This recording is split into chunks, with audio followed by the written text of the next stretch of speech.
Thank you, Mr. Chairman. Thank you, Mr. Kennedy, for being here. Being a few months older than me, I'm going to be respectful to your elders. Not by much. Yeah, not by much, that's right. But thank you. Look at this room. We hadn't had a full room in here since I've been in here 4 years on any hearing. Thank you for bringing the light to what this is all about. It's about health in our country.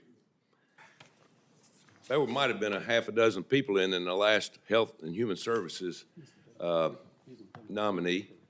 Nobody was interested. Lawyer who worked from home in California, didn't do a damn thing in terms of what we needed when COVID was full steam. So thank you. Thank you for getting our young people involved. My two boys, 28 and 30, a year or so ago, they were going to vote for you for President of the United States. You know why? Because you're trying to save their group of people from the chemicals and the things that we have in our food. They're fired up about it. And you brought light to that. And thank God you've done that. You brought importance to what we're doing. You know, I coached for 40 years. In the last 4 or 5 years I coached, I'd never seen like the run on drugs our young people are being given by doctors across this country. We have a attention deficit problem in this country.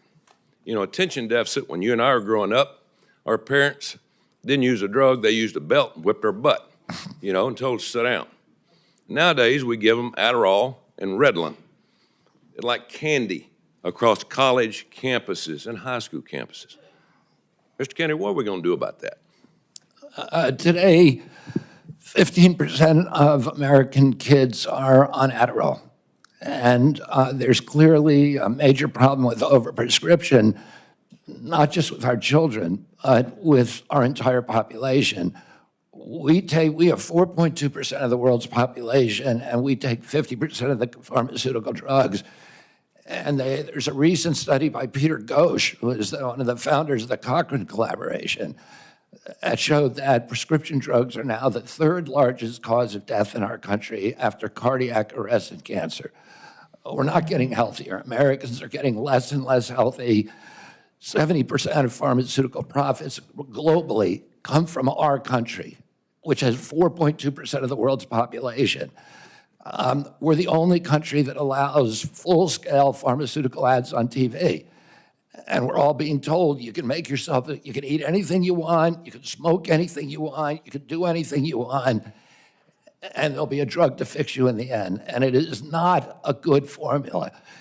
And our kids are getting sicker and sicker. They're not getting better. Nobody here, all the people here who are defending this current system and defending these pharmaceutical industry profits, many of whom are taking huge amounts of money from the pharmaceutical industry, millions of dollars for many of these senators. And none of that, this is not making our country healthier. It's making us sicker. We need to get rid of these conflicts. We need good science, and we need good leadership that is able to stand up to these big industries and not bend over for them. Thank you. And you brought to light the vaccines over the last couple of years. I've had my first granddaughter here in a couple of weeks, and my son and his wife have done their research about vaccines, and she's not going to be a pincushion. We're not going to allow that to happen.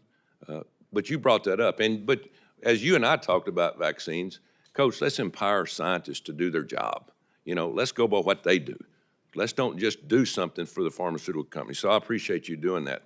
One other thing is you and I talked about red dye number 3, and just happened, you and I talked about that, and a few days later in this room we had the FDA director. And I asked him, why do we use red dye 3 in our cosmetics?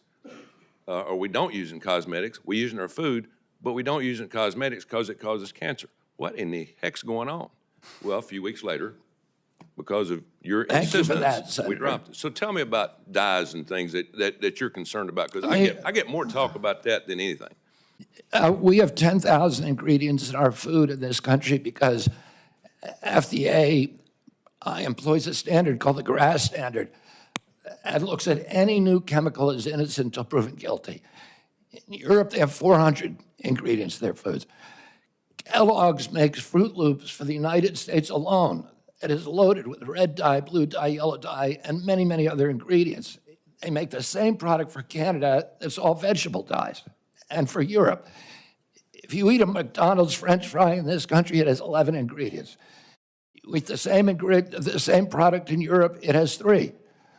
We are allowing these companies, because their influence over this body, over our regulatory agencies, to mass poison American children. And that's wrong. It needs to end. And I believe I'm the one person who's able to end it. Thank you.